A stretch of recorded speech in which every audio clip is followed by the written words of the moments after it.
छात्रों, MA education के प्रथम पेपर के दूसरे यूनिट में आज हम लोग मुस्लिम काल की शिक्षा के बारे में अध्ययन करेंगे।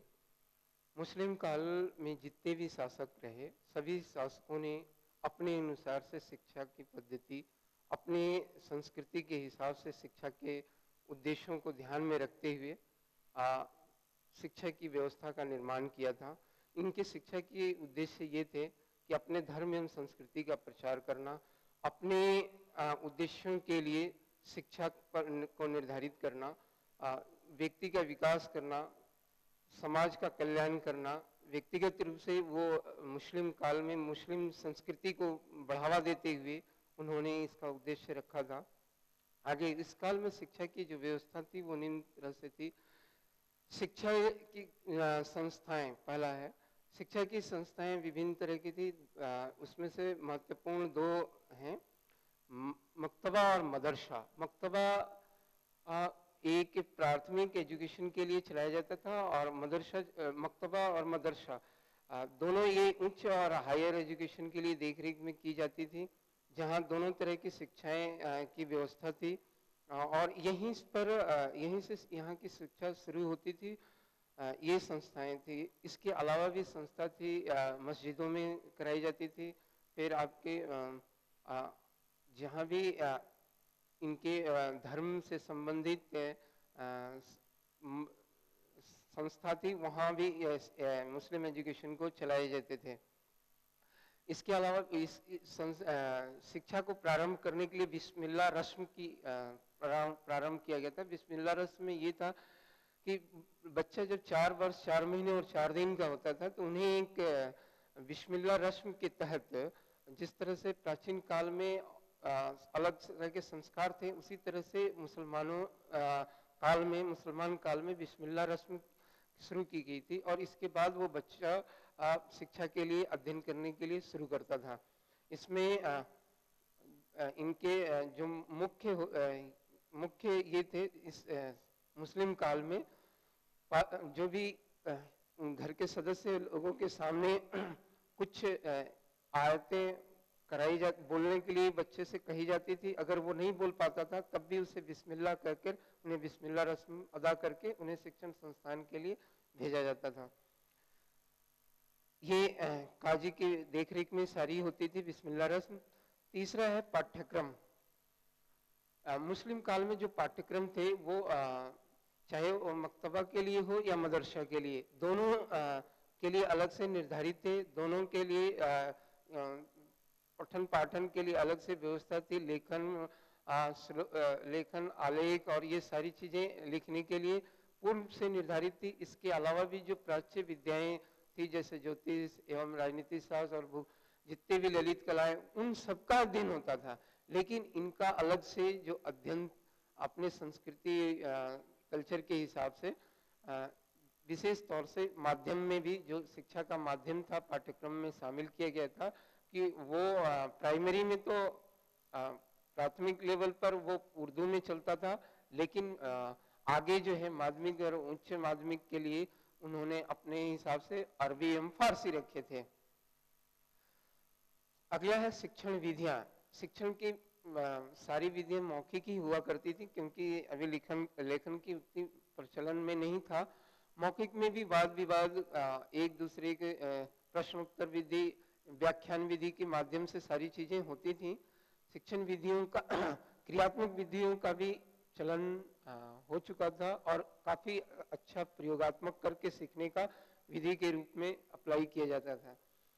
अगला है पांचवा है दिनचर्या। इस काल में जो दिनचर्या थी, मुस्लिम काल में जो बच्चों की दिनचर्या थी अच्छी थी। पहले जिस तरह से एकदम पूरा कठिन स्व अनुशासन के हिसाब से था, इनकी दिनचर्या थोड़ी सी रिलैक्स थी। अपनी दिनचर्या स्वयं का दैनिक फॉर्मल जो क्लास चलती थी उनके अलावा जो नॉर्मल दिनचर्या थी। अगला है छात्रावास की व्यवस्था थी। दूर दराज से आने वाले बच्चों के लिए आवास की व्यवस्था थी। बच्चे जहां पढ़ते थे वहीं पर रहते भी थे। अगला है स्त्री एवं व्यवसायिक शिक्षा। इस काल में स्त्रियों की शिक्षा के लिए भी व्यवस्था थी, लेकिन ये व्यवस्था सिर्फ उच्च वर्गों के लिए ही थी।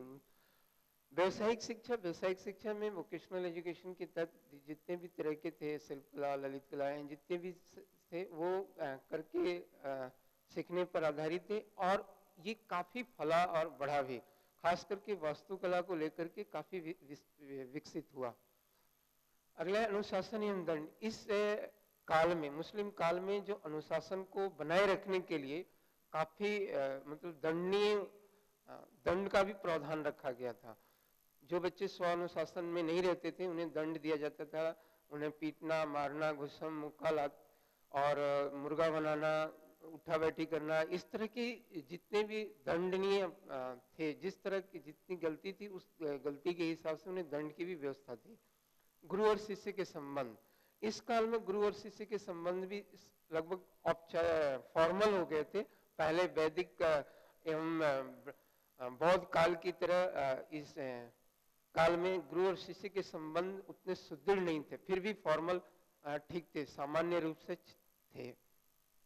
उसके आगे वित्त की व्यवस्था। इस काल में वित्त की व्यवस्था राजा के तरफ से जो शासन काल के तरफ से जो राजकीय भेंट मिलते थे, साथ में दान से आई हुई चीजें, फिर जो बच्चों के द्वारा जो उत्पादन होते, बच्चों के द्वारा जो भी क्रियाकलाप के द्वारा जो भी उत्पादन की चीजें होती थी, कृषि एवं अन्य तरह के जितने भी उत्पाद करते थे उससे आय से जो साधन मिलते थे, ये वित्त की व्यवस्था थी। साथ में इस आने वाले पैसे का खर्च, जो फी के रूप में जो भी सारी चीजें इकट्ठा होती थी, वित्त वो खर्च के रूप में बच्चों के रहने के लिए, भोजन के लिए, और साथ में स्कूल के व्यवस्था एवं शिक्षक के ऊपर में खर्च किया जाता था। अगला है वेशभूषा, यूनिफॉर्म। इस काल में यूनिफॉर्म का कोई विशेष उल्लेख नहीं मिलता है। बच्चे सामान्य रूप से जो भी अपने तरफ से जो उनकी सुविधा थी उस सुविधा के हिसाब से जाते थे।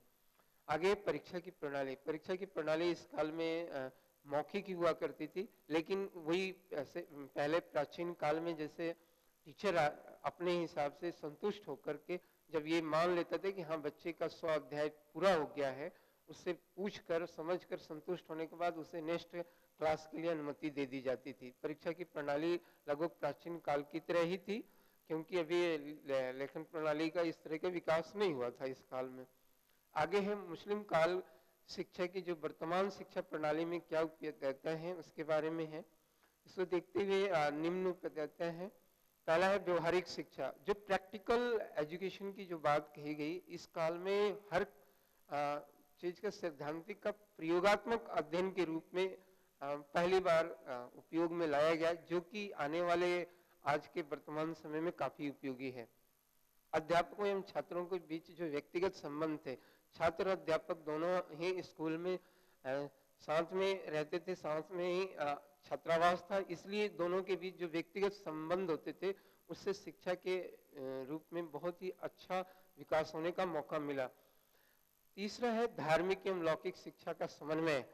ये इस काल में अपने मुस्लिम काल में मुसलमान शासकों के द्वारा अपने धर्म एवं संस्कृति का प्रसार तो किए, अपने धार्मिक तो किए, साथ में इन्होंने लौकिक शिक्षा, जो भौतिक सुख साधन एवं जो भी अत्याधुनिक चीज जो सुख अवेल करने के लिए है, उन शिक्षाओं का भी इन्होंने समन्वय किया।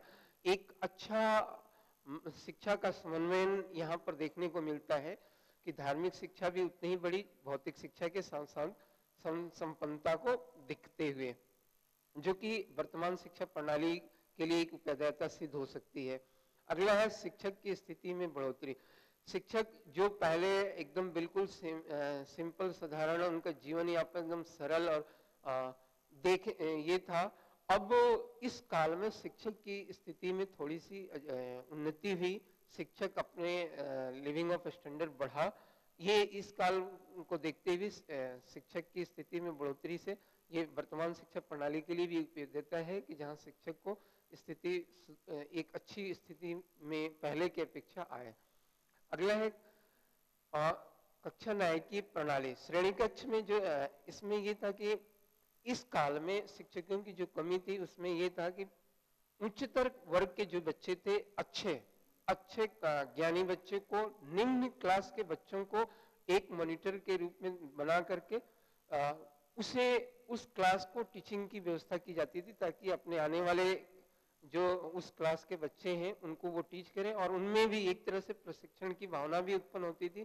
तो एक शिक्षक की कमी और एक आने वाले पीढ़ी के लिए एक शिक्षक का एक निर्माण कार्य होना, इन दोनों को देखते हुए श्रेणी कक्ष नायकी प्रणाली जो है काफी उपयोगी सिद्ध हुई, शिक्षक की कमी को दूर करने में काफी सहायता मिली। अगला है मध्यकाल के बाद ब्रिटिश काल।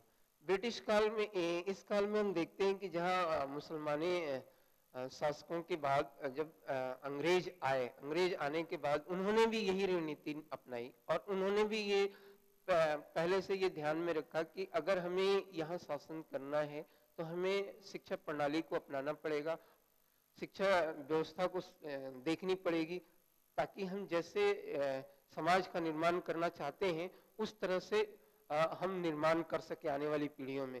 यही दृष्टिकोण को देखते हुए ब्रिटिश काल में भी जो भी जितने भी ईस्ट इंडिया कंपनी के शासक पहले जो आए, उन लोगों का ध्येय यही था, और उन मूलतः ये भी तो एक बिजनेस की उपस्थिति, बिजनेस को लेकर के आए थे, पर इन्होंने यहाँ देखा कि यहाँ तो शासन करने बिजनेस करते करते अब शासन के लिए देखने लगे, तो फिर उन्होंने ये इस चीजों को ध्यान में रखते हुए यहाँ की शिक्षा की व्यवस्था एक रूपरेखा तैयार की। उनका शिक्षा का मेन जो उद्देश्य था वो यही था,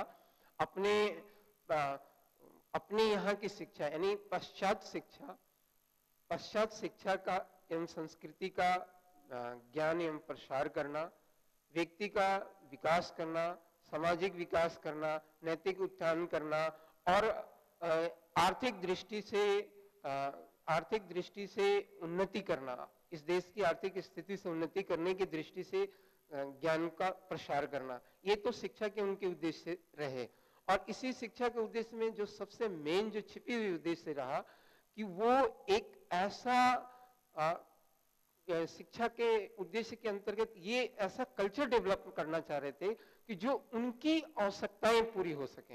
यानी शरीर से तो हम इंडियन हो, लेकिन दिमाग और कार्य में, दिमाग और वर्क में हम एक अंग्रेज की तरह सोचें, अंग्रेज की तरह करें, एक ऐसी शिक्षा व्यवस्था का उन्होंने उद्देश्य रखा, और उन्हीं उद्देश्यों के तहत उन्होंने शिक्षा की व्यवस्था की। इनके समय में शिक्षण की जो संस्थाएं थी वो इस प्रकार थी। शिक्षण संस्थाएं जो थी प्राइमरी, सेकेंडरी और कॉलेज और यूनिवर्सिटी, ये तीनों चारों लेवल पर होती थी।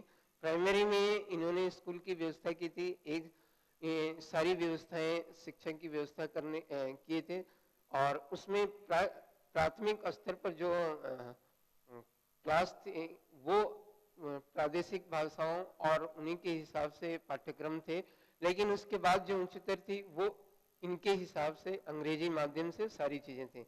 अगला है बुनियादी शिक्षा। बुनियादी शिक्षा बेसिकली ये बेसिक एजुकेशन जो है गांधी जी के द्वारा वर्धा में शुरू की गई थी, जहां पर सभी लोगों की आज की इस परिस्थिति में जो अधिक से अधिक लोगों के लिए एजुकेशन जो एक रोजगार के साथ एजुकेशन हो, रोजगार को उपलब्ध कराने वाला एजुकेशन हो, इसको बेसिक एजुकेशन को मांग को देखते हुए एक शुरू की गई थी। इसमें भी काफी सफलताएं मिली थी उस समय। आगे है पाठ्यक्रम।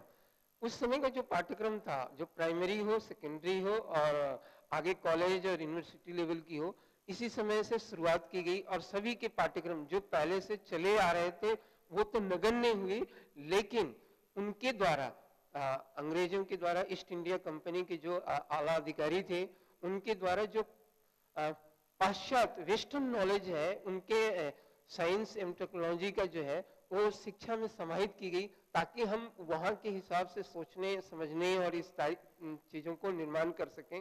प्राइमरी सेकेंडरी लेवल पर, प्राइमरी लेवल पर तो बिल्कुल प्रांतीय भाषा में रही, प्रांतीय हिसाब से सारी चीजें हुई, लेकिन सेकेंडरी एजुकेशन में इंग्लिश आ गई कंपलसरी। उसके बाद फिर हायर से कॉलेज लेवल तक इंग्लिश और हिंदी के बीच ही रहा, लगभग इंग्लिश ही कंपलसरी हो गए। जहां तक इसमें है विश्वविद्यालय तक तो कंपलसरी एजुकेशन में इंग्लिश ही माध्यम बना।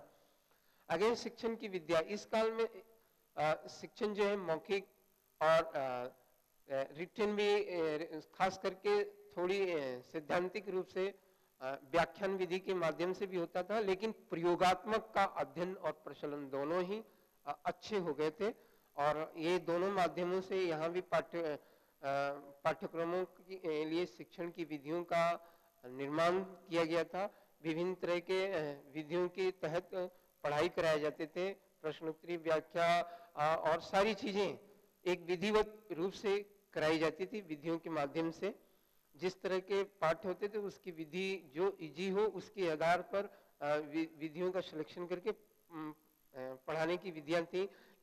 अगला है अध्यापक प्रशिक्षण।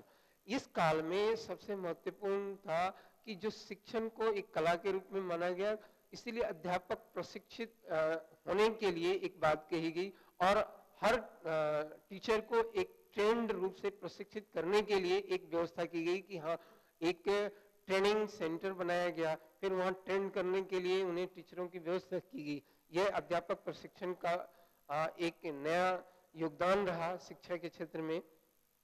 आगे व्यवसायिक एवं तकनीकी शिक्षा, यहाँ इस काल में व्यवसायिक रूप से और जो टेक्नोलॉजी दोनों जो शिक्षा में समाहित की गई, वो दोनों वेस्ट कल्चर या वेस्ट एजुकेशन के हिसाब से क्या उचित होगा, वो यहाँ के जो संस्कृति थे, वहाँ के यहाँ के जो साहित्य थे, इसे तो कम कर दिए और वहाँ की जो चीजें थी जो ज्यादा मतलब लेटेस्ट, उनके जो धर्म संस्कृति से जो साहित्य की थी, उन चीजों को जो यहाँ औद्योगिक उत्पादन के लिए जो जरूरी थी, जो यहाँ चाहिए, उसके हिसाब से इन्होंने वोकेशनल एवं उसके लिए तकनीकी शिक्षा दोनों को समाहित किया गया इस काल में।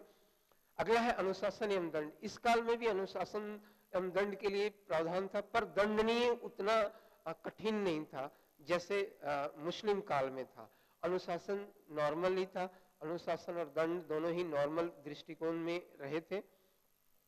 आगे है नारी शिक्षा।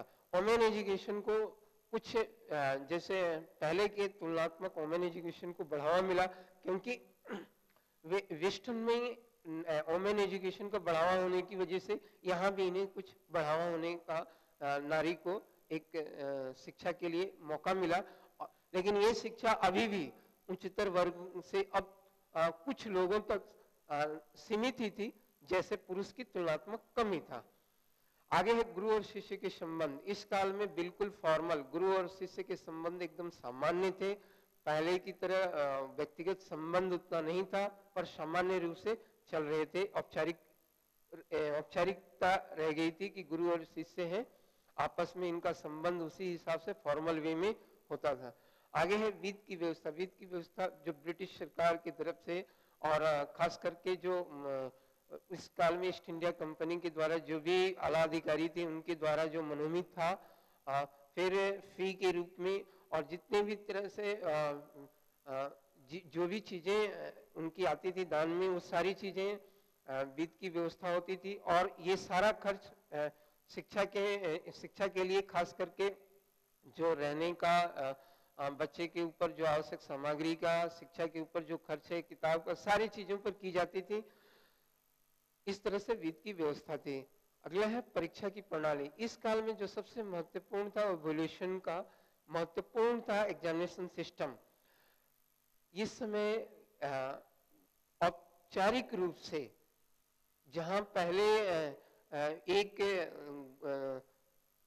इस तरह की व्यवस्था नहीं थी, अब प्रश्न को उत्तर देने, उन्हें लेखन की व्यवस्था, उसके साथ में उनके अंकन देने का, उनका प्रमाण पत्र देने का, प्रत्येक सब्जेक्ट का अलग अलग नामकरण देने का और उन्हें एक उपाधि प्रदान करने का रिटन रूप में प्रदान की गई। इस काल की सबसे महत्वपूर्ण ये है जो वर्तमान शिक्षा प्रणाली में उपयोग रहता है, आज भी बनी हुई है।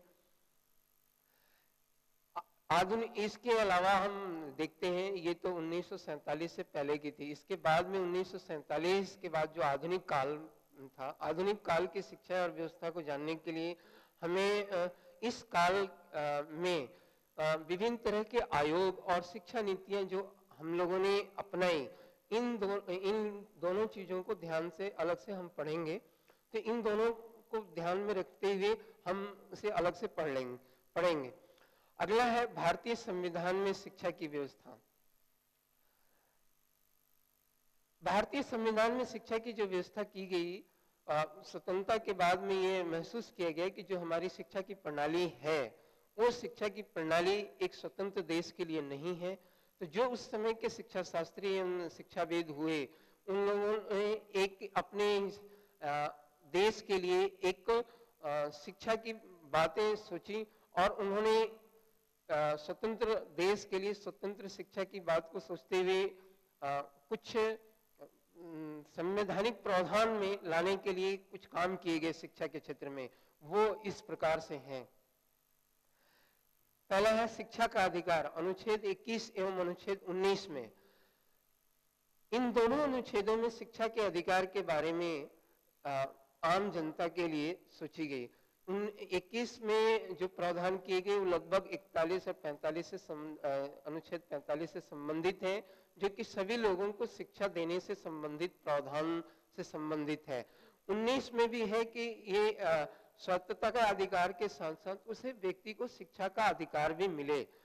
तो ये दोनों ही अनुच्छेद एक तरह से शिक्षा के अधिकार दिलाने में सहूलियत में रूप में काम में कर रही है। दूसरा है निःशुल्क एवं अनिवार्य प्राथमिक शिक्षा।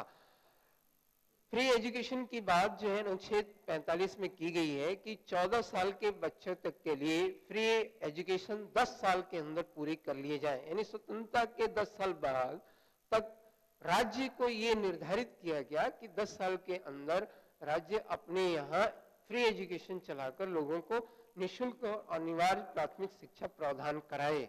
ये संविधान में दी गई अनुच्छेद 45 में। तीसरा है अल्पसंख्यकों की शिक्षा। अल्पसंख्यकों की शिक्षा के तहत अनुच्छेद 30 में 30(1) और 2 में ये प्रावधान किया गया कि अपने देश में जो खास करके किसी भी तरह से अल्पसंख्यक हो, भाषा से हों या जाति धर्म से हों, उन अल्पसंख्यकों के लिए एक अधिकार दी गई कि वो अपने शिक्षा के लिए स्वयं का एक संस्थान या शैक्षणिक संस्थान खुलवाएं। उसकी देखरेख के लिए गवर्नमेंट की तरफ से उन्हें एक समान भाव से रूपरेखा प्रदान की जाए, अनुमति दी जाए, उन्हें सह दिया जाए और अनुदान भी दिया जाए। तो अल्पसंख्यकों की शिक्षा के लिए विशेष रूप से प्रावधान भी किए गए। अगला है सामान्य शैक्षिक आधार। हम देखते हैं कि अपने देश में विभिन्न संस्कृति एवं समुदाय के लोग रह रहे हैं और इन सभी लोगों के लिए सामान्य शिक्षा का अधिकार जो है कराने के लिए अनुच्छेद 29 में प्रावधान किया गया कि सभी लोगों की एक सामान्य शिक्षा प्रणाली हो, सामान्य शिक्षा के का आधार मिले, उनको सबको समान अधिकार मिले। ऐसा नहीं है कि वो उच्च वर्ग का है तो उसे ज्यादा मिले या उस संस्थान का ही हो, यानी सभी लोगों के लिए समान शिक्षा का अधिकार मिले। तो एक संवैधानिक प्रावधान में शिक्षा के लिए दी गई। अगला है अनुसूचित जाति, जनजाति एवं कमजोर वर्गों की शिक्षा के लिए। इस वर्ग के हम देख रहे हैं कि जितने भी नियम कानून प्रावधान में इस देश के सामान्य वर्ग तो जुड़ जाते हैं, लेकिन अनुसूचित जाति, जनजाति, आदिवासी, ये लोग कमजोर वर्ग के लोग नहीं जुड़ पाते हैं। तो उनके लिए भी संविधान में ये प्रावधान रखा गया कि शिक्षा से उनको जोड़ने के लिए अनुच्छेद 46 में ये प्रावधान की गई कि इन लोगों के लिए विशेष सुविधा दी जाए, इनको अलग से स्कॉलरशिप दी जाए, इनको अलग से प्रावधान करके आगे बढ़ने का मौका मिले, शिक्षा में इनको आगे आने का अवसर मिल पाए। इस तरह का संवैधानिक प्रावधान दिए गए। अगला है धार्मिक शिक्षा की स्वतंत्रता। हम लोग पाते हैं कि अपने देश में विभिन्न तरह के धार्मिक संस्थाएं हैं, कल्चर है। तो इन धार्मिक शिक्षा की स्वतंत्रता के लिए भी संविधान में प्रावधान है। अनुच्छेद 28, 1, 2 और 3 में इस धार्मिक शिक्षा को विशेष तौर पर ध्यान में रखते हुए की गई। कोई भी व्यक्ति धार्मिक शिक्षा को बढ़ावा देने के लिए अगर सरकारी संस्थान है तब तो वो धार्मिक अगर मान्यता से के हिसाब से मिली है उस संस्था को न्यायिक रूप से चलाने के लिए, तब तो धार्मिक शिक्षा दे सकता है, क्योंकि वो धार्मिक के हिसाब से वो उसके आदर्शों और मूल्यों की शिक्षा देगा। लेकिन यदि वो सरकार की तरफ से मान्य नहीं है तो कोई भी संस्था सरकार की तरफ से जो चलाई जाती है उसमें वो धार्मिक किसी एक धर्म की शिक्षा के लिए प्रावधान नहीं कर सकता है। या उस साथ में ये भी प्रावधान है कि किसी सरकारी मान्यता प्राप्त संस्थान में कोई व्यक्ति को किसी धार्मिक संस्था या धार्मिक कर्मकांड में किसी व्यक्ति को, सरकारी व्यक्ति को प्रेस नहीं कर सकता कि आपको इसमें शामिल होना है। उसे एक रूप से धार्मिक शिक्षा के लिए स्वतंत्रता दी गई है। यहाँ ये भी प्रावधान है कि सभी धर्मों की इच्छाइयों के लिए कोई भी संस्था सभी धर्मों के आदर्शों और मूल्यों को पढ़ा सकते हैं, सिखा सकते हैं। आगे है मातृत्व भाषा में शिक्षा सुविधाएं। इस अनुच्छेद 350 ए में अपने मातृत्व भाषा की शिक्षा की सुविधाओं के लिए प्रावधान में किए गए हैं। इसमें जो बच्चा जिस रीजनल सेंटर का है उस वहाँ की जो रीजनल लैंग्वेज है वहाँ से वो शिक्षा प्राप्त करे, उसे उसमें शिक्षा प्राप्त करने की सुविधाएं की छूट दी गई है। अगला हिंदी भाषा का विकास। अनुच्छेद 351 में ये प्रावधान दिया गया है कि हिंदी भाषा के प्रचार प्रसार के रूप में भी देखा जाए, संघ भाषा के लिए संघीय भाषा के रूप में देखा जाए, साथ में जो भी क्षेत्र के विकास हो उसके कम्युनिकेशन का साधन बने, इस दृष्टिकोण से 351 अनुच्छेद में रखी गई है। अगला है स्त्रियों एवं पिछड़े वर्गों की शिक्षा। वोमेन एजुकेशन और बैकवर्ड क्लास के लिए विशेष रूप से शिक्षा का प्रावधान अनुच्छेद 15 में 1, 3 और 4 में किए गए हैं, क्योंकि खास करके पिछड़े वर्ग की, जनजाति वर्ग की स्त्रियां और लोगों ये देखने में आता है कि वो संविधान के द्वारा उन्हें विशेष प्रावधान देने की बात कही गई। उसके बाद केंद्र एवं राज्यों की शिक्षा संबंधी अधिकार। देखा गया कि 26 जनवरी 1950 को जब संविधान लागू हुआ तो उस समय ये शिक्षा जो राज्य को समर्पित थी 1977 में केंद्र और राज्य दोनों को दी गई कि नहीं, शिक्षा के क्षेत्र में केवल राज्य का ही भार का वहन नहीं हो, कानून का निर्माण नहीं करे, उसके लिए व्यवस्था का और कानून निर्माण दोनों ही करने चाहिए। तो दोनों स्तरों पर किए गए, केंद्र और राज्य दोनों स्तरों पर। और ये भी ध्यान रखा गया कि जिस कानून और नियम को केंद्र और राज्य दोनों समर्पित, अगर एक दूसरे को कहीं कटाक्ष हो रहे हैं तो वहां केंद्र के द्वारा जो बनाए गए शिक्षा के प्रावधान है वो राज्य के द्वारा बनाए गए शिक्षा के प्रावधान पर लागू होंगे।